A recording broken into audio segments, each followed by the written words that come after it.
Hi, Paul. Hi, Sarah. How are you?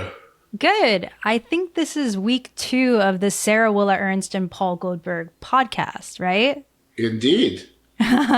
We chatted last week. We're going to chat again this week, and we're going to talk about a stacked issue. Should we jump right in? Yeah. Of course. What's there Okay. to wait for?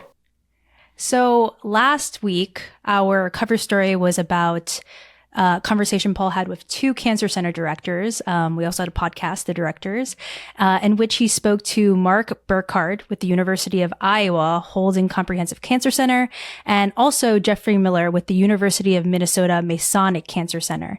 And the three of them talked about the challenges of rural healthcare, particularly with the finances of it, some of the looming Medicaid cuts coming from the one big beautiful bill. And these institutions right now are just feeling really crunch, and that crunch is coming from a bunch of different directions. Then we had story two, which is going to be the center of our conversation today. This is a Paul Goldberg written story. And that was about Operation Trailblazer, which is this report that's come out that basically lays a vision for FDA, NIH, and ARPA-H. And so we'll dig into that, but I'll go through the rest of the issue. Then we had two obituaries. The first one was just a really beautifully written obit. It's chock full of history about Joe Fermeni, who died at the age of 93. And then we had one other obit, which was about Karen Haight Huntsman. She passed away at 88. And the story was really about what she meant for the Huntsman Cancer Center at the University of Utah. And then the very last story is my story, which is we're also going to talk about. This is a cancer history project in the archives story. So there's also another podcast if y'all want to listen to the extent of it. And this is with Robert Mayer with Dana-Farber Cancer Center and Harvard. And we talked about the history of pancreatic cancer and how we kind of arrived at this particular moment. And we talked about some of the data that was presented at ASCO that erupted in this 43-second standing ovation, and what were all of the kind of trials and errors and the swings and the misses along the way to get to daraxonrasib, which I really do not know how to pronounce that well. But yeah, there were a couple of cancer policies. We had a couple of interesting briefs and clinical roundups, but that was the extent of the issue. Why don't we jump into the story that Paul wrote? This was specifically about the report that came out, or the draft guidance. And I mean, why don't you just tell us, like, really what was at the heart of it? Like, what do you think was Yeah. most noteworthy? Well, yeah. What was most noteworthy is that the U.S. is apparently losing its leadership or lead in INDs and early phase research, and what needs to be done in order to fix that.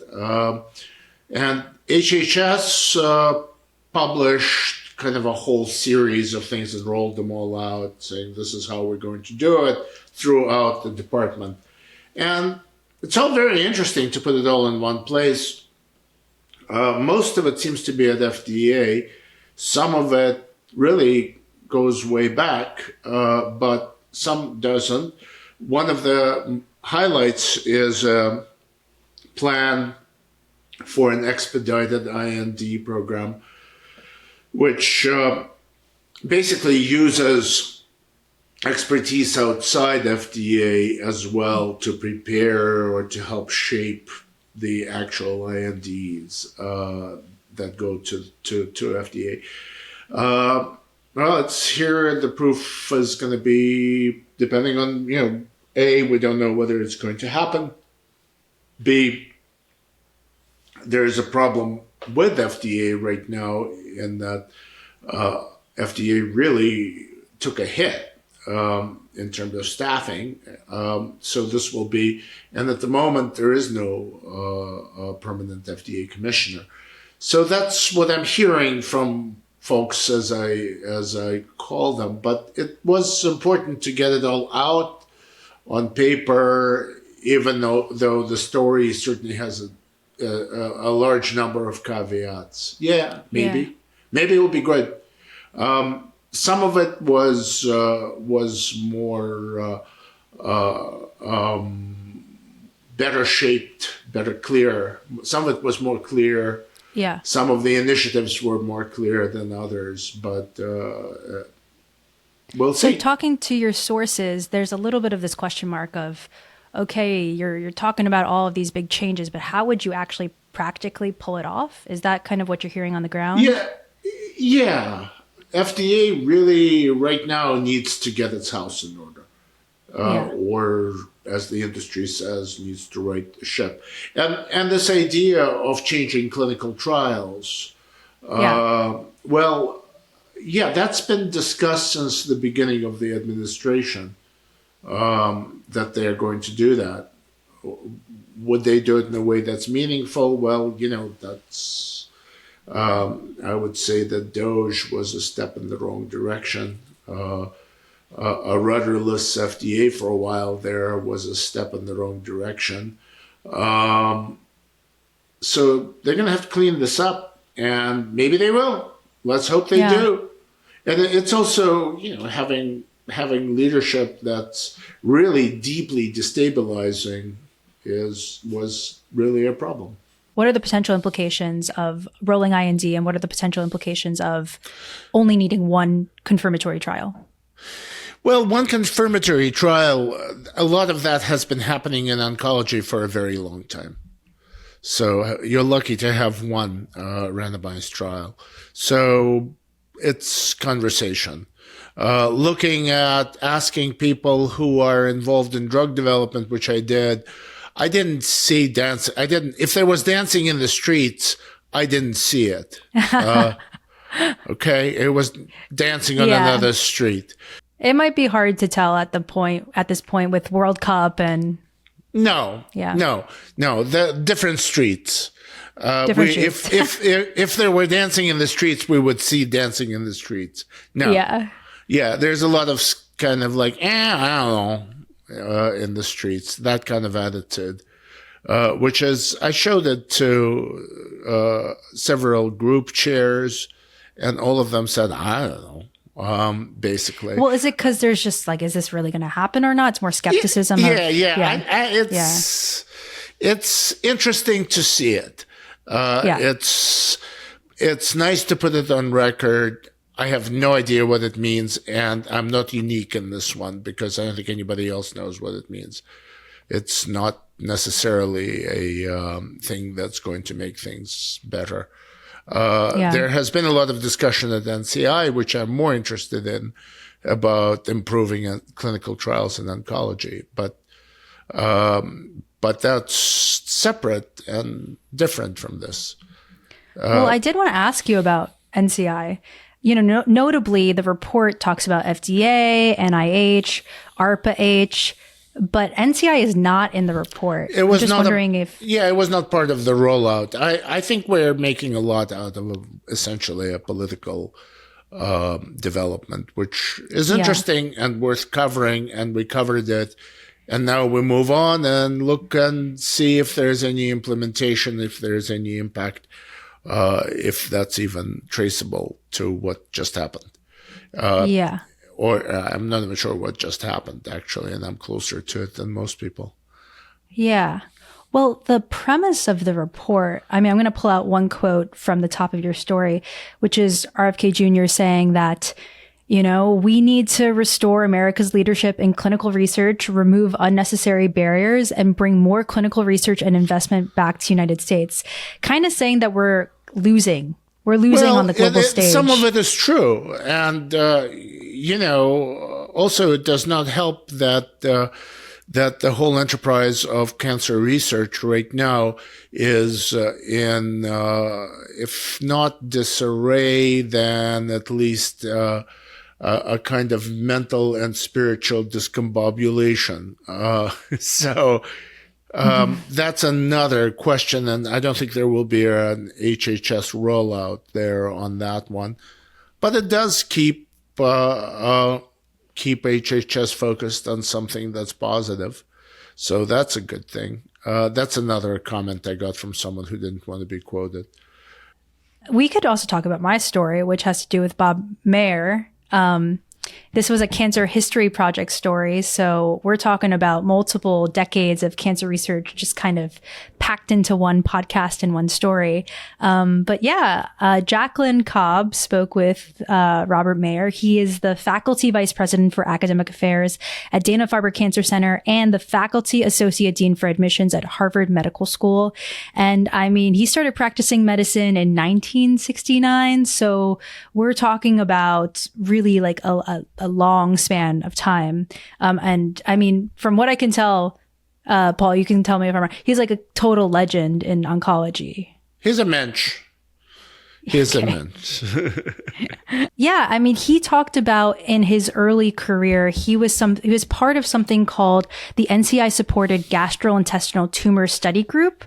This was like pretty soon out of residency for him, and they were focused on GI cancers, including pancreatic cancer. And he was telling Jacqueline about how, I mean, essentially, compared to the standards of today, they were rummaging around in the dark. I mean, they were trying to develop and test hypotheses without a lot of the modern tools of today, like CT scans, which I'm not an oncologist, but I can imagine that being a huge, huge hindrance into just formulating educated questions and to know what you're talking about.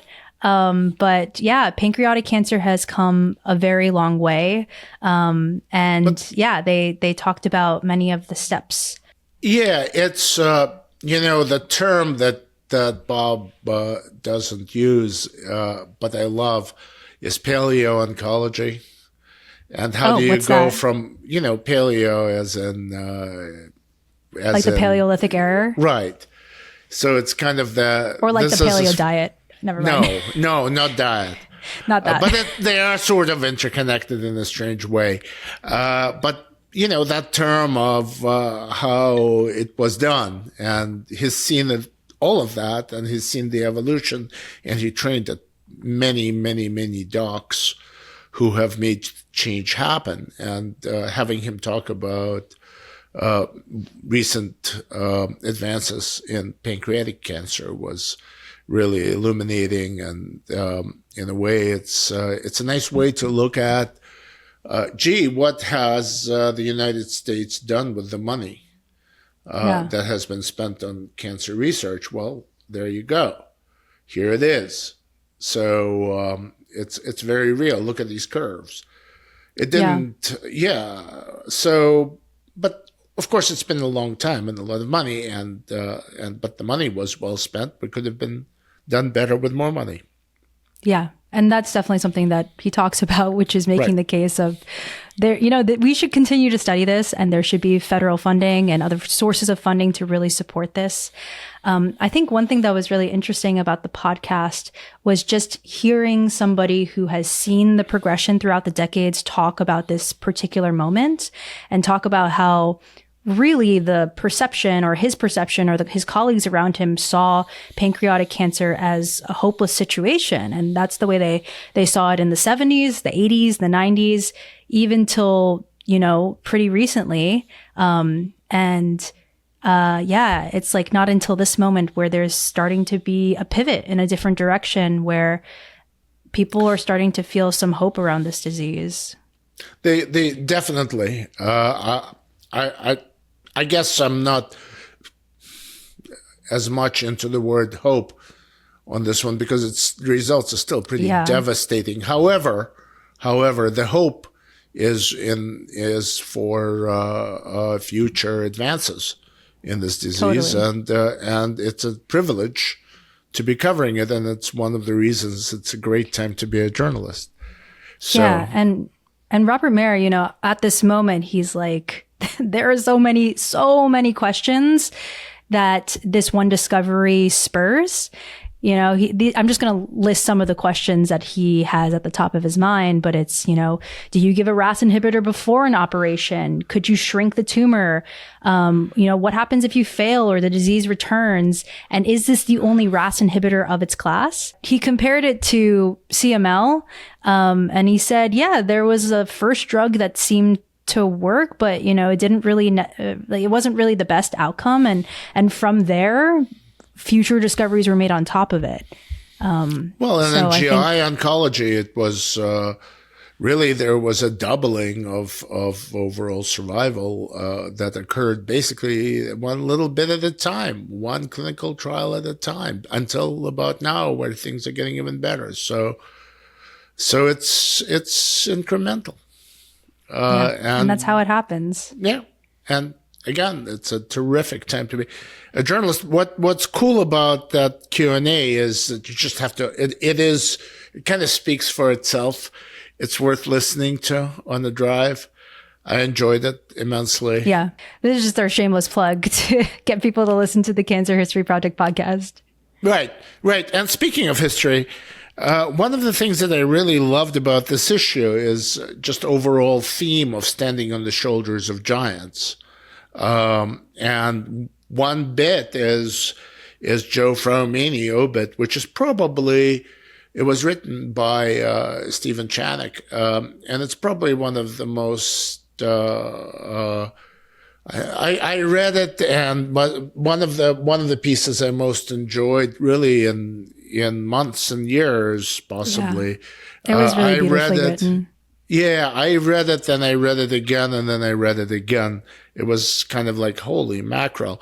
And what a giant. Here's a guy who basically superimposes molecular biology onto classical genetics and just kind of combines them to create a molecular epidemiology. That's kind of wow. And peerless. Peerless until he trained his peers. So in that sense, he's way ahead of his time. And we all were, as giants walked the earth, we could see them. We could say hello. You could call Joe, and say what's going on about whatever, and have a nice off the record conversation. Yeah. Well, the giant lives on in bits and pieces of all of the people that he's trained throughout the years, and professionals that he's touched and influenced. The whole field. So, and then he created it. So, it was an interesting issue with a theme to it, which is takes efforts of a lot of people over a very long time to get us where we are. And I guess we should also mention the other obit, right? Mrs. Karen Huntsman. Yeah. Because it's just amazing to see someone who put money into the treatment of cancer in her world, and so much of it, and who played a role in this philanthropy, because it was hers as much as it was her husband's. And these are people who really believed in fighting the fight. My only interactions with her late husband, John Huntsman, was when an effort was made to, I would say, destroy what was done with the Huntsman Cancer Center.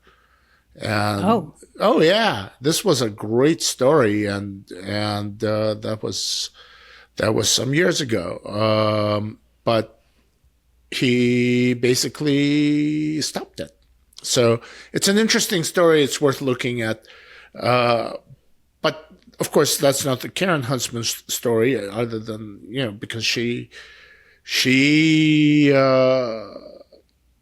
cared passionately about what was happening at the Huntsman Cancer Institute. But she cared passionately about what things looked like, about kind of how the place treated the entire patient, and the art. My God, the art collection there is extraordinary, and that was collection that she donated. So put together, and the architecture and the light and all of that is really fantastic. So a lot of giants. Yeah, I should probably tell you what's coming up. The Joe Fraumeni story was so fantastic that we are going to make the a conversation about it, a part of the Cancer History Project that's coming up. I would say, well, in the next few weeks. Yeah, in July. In July, so that should be really interesting to listen to. So thank you very much. Thank you so much, Paul. Yeah, we'll have a Sara Willa Ernst, Paul Goldberg podcast sometime soon. All right, we'll do it. Talk to you soon. Bye. Bye-bye.